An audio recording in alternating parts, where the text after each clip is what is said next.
Eh bien, donc, bonjour à tous. Avec 3 interventions successives, nous allons donc maintenant aborder la thématique du djihad numérique, le rôle d'Internet donc dans la dramatique actualité donc de l'an passé.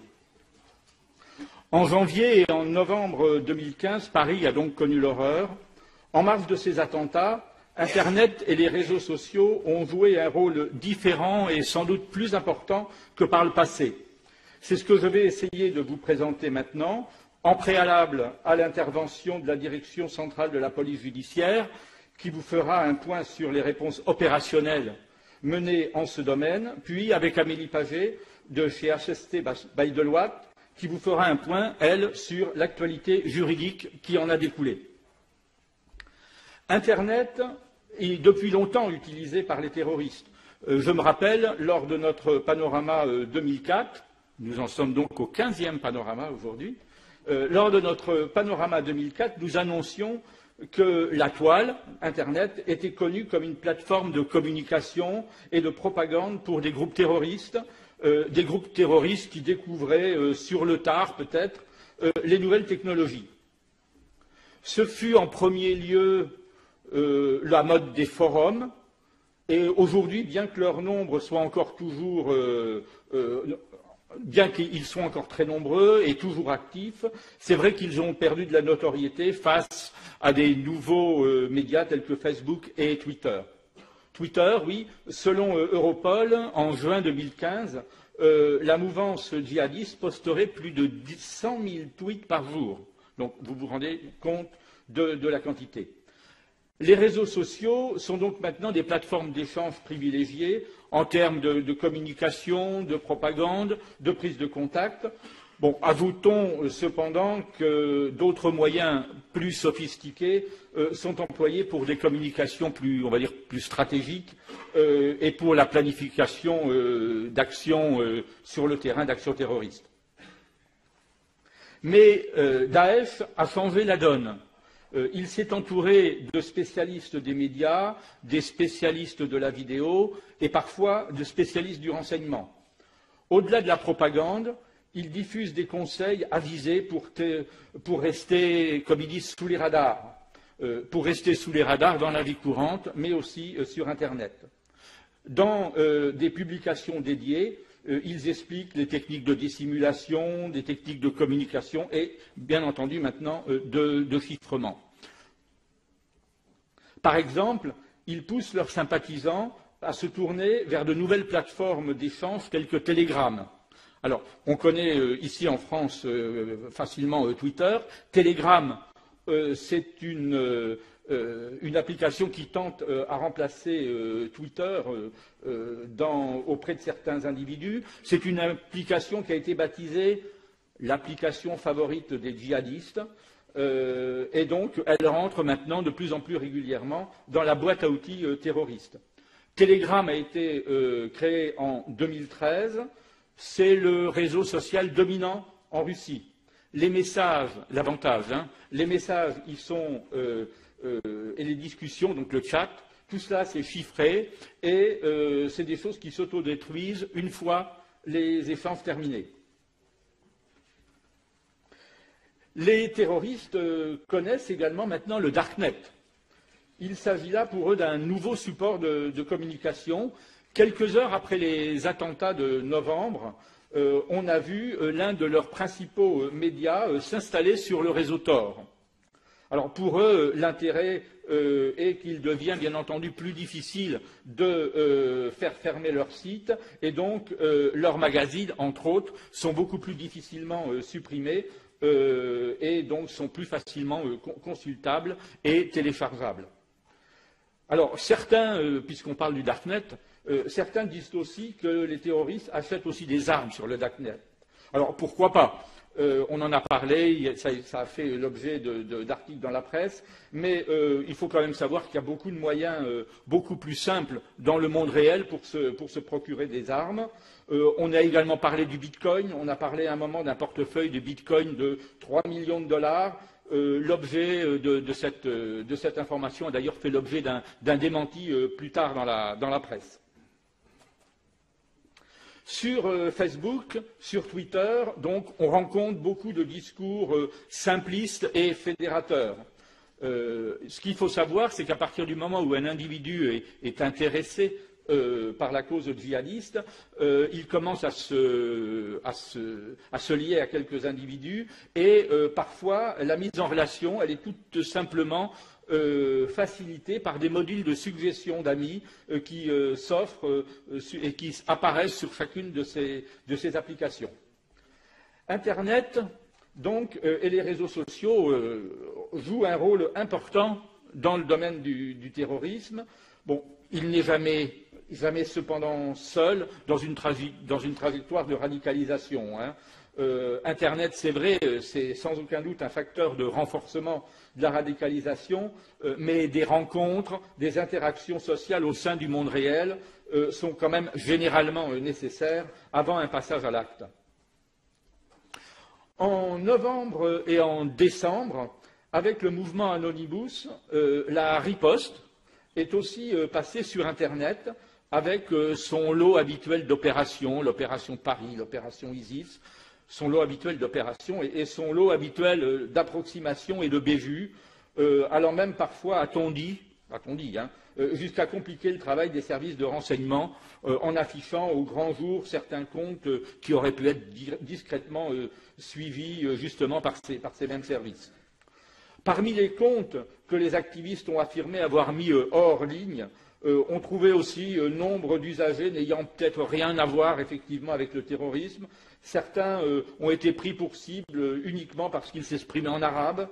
Donc, effectivement, du côté de la mouvance Anonymous, les actions, parfois, ont peut-être été très intéressantes, entre guillemets, mais il faut quand même bien être conscient que, donc oui, bévues et erreurs ont aussi souvent fait l'objet de...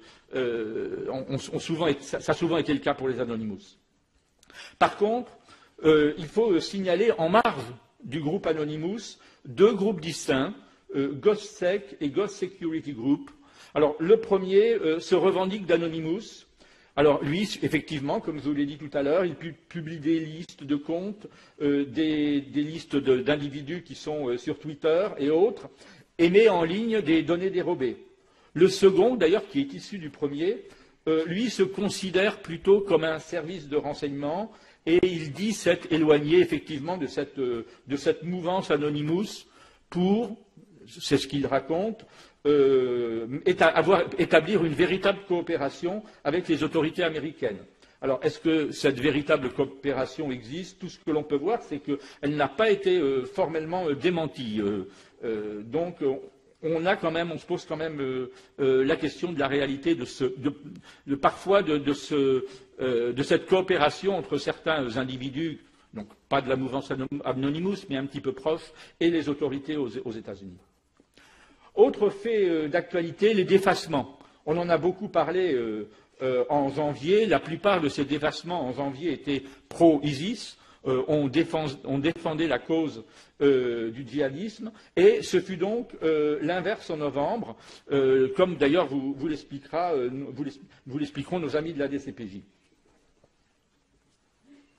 Dans la soirée du 13 novembre, Google a été très sollicité, et effectivement, Google s'est trouvé au cœur de l'événement. Les recherches que les internautes ont fait ont suivi vraiment le déroulement chronologique des informations qui circulaient sur d'autres médias. Donc on voit d'abord les explosions au Stade de France, ensuite les fusillades dans les différents lieux de Paris et enfin l'attaque du Bataclan, dont la violence et le tragique bilan ont capitalisé l'essentiel de l'intérêt des internautes. C'est ce que l'on voit en vert jaune sur ce slide. La solidarité, elle s'est manifestée sur Internet. La solidarité, oui, s'est manifestée dans l'urgence des attentats et ça a été aussi un point marquant et peut-être, oui, un point réconfortant au milieu de toutes ces horreurs. Il y a eu d'abord Twitter. Twitter qui a permis l'essor de super élans d'entraide, de secours, de fraternité. Vous vous rappelez du hashtag porte ouverte. Ça a vraiment été pour Twitter l'emblème de ce qui s'est passé ces jours-là. Du côté de Facebook, on a vu apparaître le contrôle d'absence de danger, le bouton Safety Check, puis le filtre tricolore en solidarité avec notre pays. Là aussi, ça a été généralement bien apprécié, même si certains ont parlé, sans aucun doute, pour Facebook, d'une certaine arrière-pensée mercantile. Puisqu'on parle de Facebook, il faut aussi quand même noter qu'à l'occasion de cette triste actualité, le délai de réaction pour fermer certains comptes a quand même parfois été un petit peu lent et long. Twitter a aussi malheureusement colporté son lot habituel, son lot de fausses alertes, mais disons quand même que la présence constante des forces de sécurité dans ces mêmes médias a quand même minimisé l'impact de ces fausses alertes. On en voit ici deux exemples. Les informations que les services de police et de sécurité postaient, peut-être à la différence de janvier, ont été largement relayées par les internautes et on a vu une belle unanimité en novembre à ce sujet. Alors, les rumeurs, il y en a eu de toutes sortes. Il y a eu une rumeur selon laquelle les terroristes auraient utilisé des PlayStation 4 pour planifier les attentats de Paris. Bon, c'est une rumeur qui est, à mon sens, restée infondée, tout comme les bitcoins dont on a parlé tout à l'heure. C'est une rumeur qui se basait uniquement sur un article de Forbes. Et en fait, même l'article de Forbes n'affirmait rien de tel. Et bon, l'idée n'empêche, ça a soulevé par cet article, c'est vrai qu'elle pose un problème face à l'ampleur supplémentaire du travail qui pourrait devoir être réalisé par les forces de police si jamais, on se rendait compte que, un certain dialogue entre terroristes commençait à se faire sur ce type de plateforme de jeu. Dans le même ordre d'idées, il faut ajouter que le grand jeu, le jeu Grand Theft Auto 5, lui, effectivement, il y a eu aussi une information qui a circulé à ce sujet-là. Il a effectivement, lui, été utilisé pour réaliser des vidéos de propagande. On en est dans les rumeurs. Les vraies et les fausses alertes virales, ça on en voit souvent. Ça a également fleuri en cette période. Il y a eu une alerte qui était réelle en janvier. En janvier, vous aviez la photo montrant le poignet de ce charmant bambin qui circulait sur Internet et elle était effectivement accompagnée d'un cheval de Troie. Par contre, en novembre, on a eu quelque chose d'un petit peu similaire. Ça a surtout circulé sur les téléphones portables. Là, c'est tout simplement, j'ai reçu sur le mien, par exemple.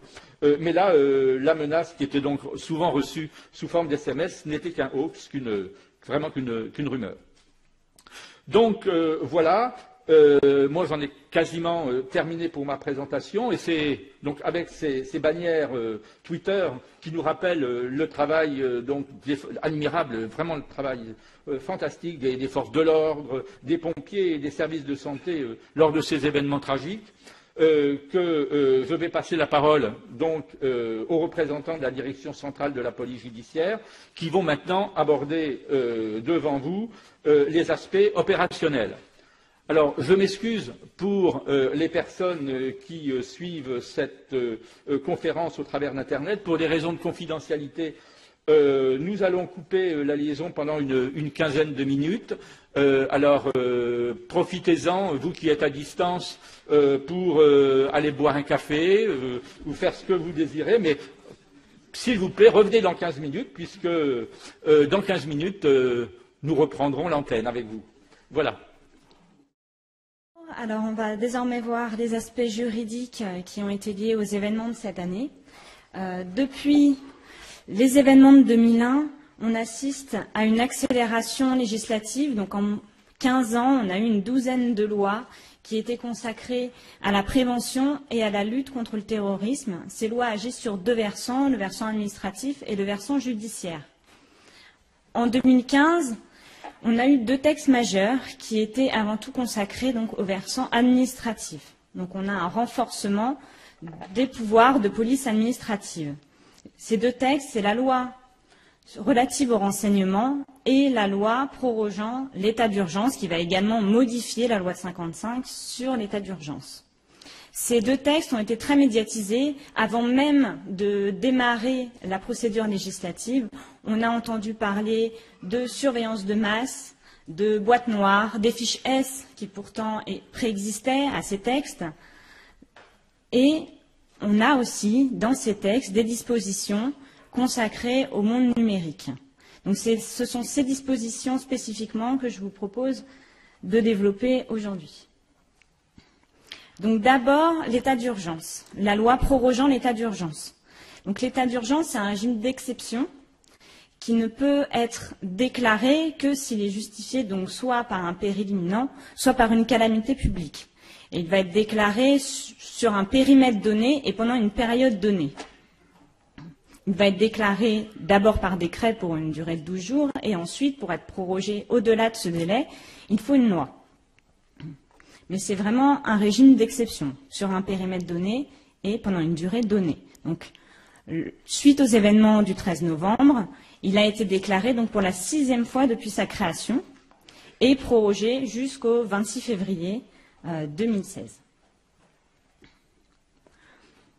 Cette loi qui proroge l'état d'urgence va aussi modifier donc la loi de 55 et va augmenter les pouvoirs d'enquête et de contrôle donc de la police administrative. Donc ces dispositions dédiées au numérique concernent d'une part les accès au système informatique au cours des perquisitions et d'autre part le contrôle d'Internet. Donc s'agissant de l'accès au système informatique, désormais, les agents, au cours des perquisitions, peuvent accéder aux données. Donc, ils peuvent accéder en fait au système informatique et aux équipements terminaux qui se trouvent sur les lieux de la perquisition.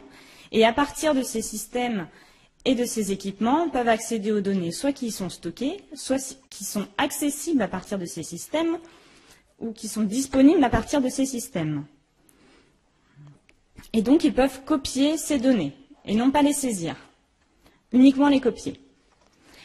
Ces dispositions ont été contestées, d'une part à cause des termes assez flous.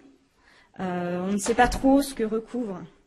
On ne sait pas trop ce que recouvre la notion de système informatique, d'équipement terminal, et c'est surtout la notion de données, en fait, qui pose question, puisque ça va englober à la fois les données techniques, mais ça peut aussi englober les données de contenu. Et on peut ça va englober même les correspondances, qui sont pourtant protégées. Ensuite, ce qui a été contesté, c'est l'encadrement insuffisant de la gestion de ces copies, c'est-à-dire comment ces copies sont exploitées, comment elles sont conservées, comment elles sont supprimées, au bout de combien de temps elles sont supprimées. Donc tout ça n'est pas défini dans le texte. Donc on a la Ligue des droits de l'homme qui a saisi le Conseil d'État pour que le Conseil d'État donc transmette une QPC au Conseil constitutionnel. Le Conseil d'État devait se prononcer hier sur la question et ce matin, en tout cas, il n'y avait pas la publication de la décision du Conseil d'État. Peut-être que depuis, elle est sortie, mais ce matin, il n'y avait encore rien, donc c'est quelque chose à suivre. Voilà, ce sont des dispositions qui sont vraiment contestées. Pour le contrôle d'Internet, le ministre de l'Intérieur peut prendre toute mesure pour interrompre la communication, pour interrompre les services de communication publique en ligne, donc c'est sur la toile, des contenus qui provoqueraient la commission d'actes de terrorisme ou qui en feraient l'apologie. Donc là encore, c'est assez vague. On peut se dire que c'est des prérogatives très larges. Pour autant, il faut bien garder à l'esprit que ça vient remplacer d'autres dispositions qui, elles, étaient consacrées au contrôle de la presse. Donc, c'est un mal pour un bien. Depuis, on a eu un projet de loi constitutionnelle de protection de la nation. Donc, c'est encore un projet. Outre la déchéance de nationalité, qui fait beaucoup parler d'elle. Ce projet voudrait donc insérer l'état d'urgence au sein de la Constitution, ce qui permettrait en fait de permettre aux législateurs de prendre des mesures d'exception qui pourraient porter atteinte à des droits constitutionnellement garantis, notamment de prendre des mesures privatives de liberté sans qu'il y ait le contrôle d'un juge, ou encore de permettre la saisie. Donc, pour l'instant, on a vu, les données sont copiées et pas saisies lors des perquisitions. On pourrait envisager la saisie, par exemple, si ça entrait au sein de la Constitution. Donc là encore, c'est quelque chose à suivre en 2016, ce projet de loi constitutionnelle. Ensuite, la loi sur le renseignement. Donc il faut bien garder à l'esprit que ce n'est plus un régime d'exception. Ça va être des prérogatives qui vont être accordées donc aux autorités, donc des prérogatives de police administrative, donc qui peuvent être permanentes, dès lors qu'elles sont justifiées par la protection des intérêts fondamentaux de la nation. Et ces intérêts fondamentaux de la nation, parmi ces intérêts, on a donc la prévention du terrorisme. Ces prérogatives, elles doivent faire l'objet d'une autorisation préalable du Premier ministre, après avis de la Commission nationale de contrôle des techniques de renseignement. Donc, parmi toutes ces prérogatives, on en a qui sont liées, encore une fois, à l'univers numérique. Donc, ça va être l'accès aux données de connexion, les interceptions de sécurité et l'information des agents. Sur l'accès administratif aux données de connexion, la loi sur le renseignement permet aux agents de recueillir auprès des opérateurs des FAI, donc des fournisseurs d'accès Internet et des hébergeurs, des informations et données qui sont traitées ou conservées sur leur réseau. Là encore, ce sont des notions très larges. Donc, opérateur, il faut l'entendre au sens large, tel que défini donc, dans le Code des postes et communications électroniques. Donc, ça va englober toutes les personnes qui offrent au public une connexion Internet. Et la notion d'information et de données, là encore, est très large. On n'est plus uniquement sur les données techniques, mais on va être sur des données de contenu. Donc, ça peut englober les correspondances et tous les documents qui sont échangés, tout ce qui circule, en fait, sur leur réseau.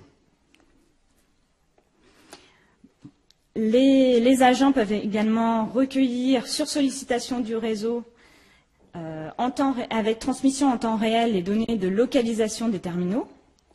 Ils peuvent utiliser des outils de géolocalisation, donc des personnes, des véhicules, mais aussi des objets, et utiliser un dispositif de recueil de données techniques.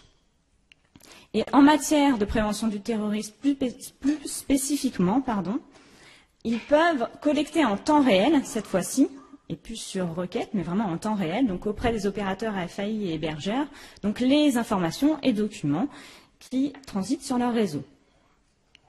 Ils peuvent aussi, toujours spécifiquement en matière de terrorisme, installer donc des systèmes de traitement automatisé de données sur le réseau afin de détecter des connexions susceptibles de révéler une menace terroriste. La loi sur le renseignement leur permet également de faire une interception des correspondances électroniques et de procéder à la surveillance des communications internationales. Donc ça a fait l'objet d'une seconde loi, parce que les dispositions de la loi sur le renseignement ont été censurées par le Conseil constitutionnel. Donc on a eu une seconde loi dédiée à la surveillance des communications internationales. Et donc là, les interceptions peuvent porter sur les correspondances émises et reçues à l'étranger. Donc ça ressemble un peu à la loi FISA qui a été très contestée en Europe. Enfin, les agents peuvent procéder à la collecte d'informations en échangeant donc sur la toile et en extrayant du contenu, en répondant à des questions, et ce sans être poursuivis pénalement, dès lors qu'ils ne provoquent pas à la commission d'infraction. Enfin, la loi sur le renseignement pose une obligation à la charge des prestataires de cryptologie, donc pour la cryptologie qui est utilisée à des fins de confidentialité des données. Et donc, c'est une obligation de soit fournir la convention de déchiffrement, soit de procéder eux-mêmes au déchiffrement dans un délai de 72 heures. Donc, le fait de révéler la mise en œuvre des techniques de renseignement est désormais sanctionné pénalement. Le refus aussi de déférer à une obligation, de déférer à une demande des autorités est également sanctionné pénalement. Enfin, et je terminerai par ça, l'année 2015 a également connu un versant judiciaire, mais ce n'est qu'une proposition de loi. Donc, il faudra la suivre en 2016. Donc, une proposition de loi qui porte essentiellement sur des dispositions judiciaires. D'une part, elle va renforcer les pouvoirs d'enquête. Donc, pour uniquement ce qui concerne le numérique, elle va permettre la saisie des données de messagerie électronique en tout lieu, dès lors que la messagerie électronique a fait l'objet d'une autorisation d'interception. Mais ça va permettre de collecter des correspondances émises et reçues à partir de cette messagerie, même avant d'avoir eu l'autorisation. Ça va également permettre l'installation de dispositifs de captation de données informatiques et des dispositifs d'écoute. Enfin, ce projet prévoit 2 nouvelles infractions, le délit de consultation habituel de sites de terrorisme et un délit d'entrave intentionnelle, donc au blocage justement des contenus qui font l'apologie ou qui provoquent à la commission d'actes terroristes. Donc là encore, c'est un projet à suivre en 2016. Je vais laisser la main à Jean.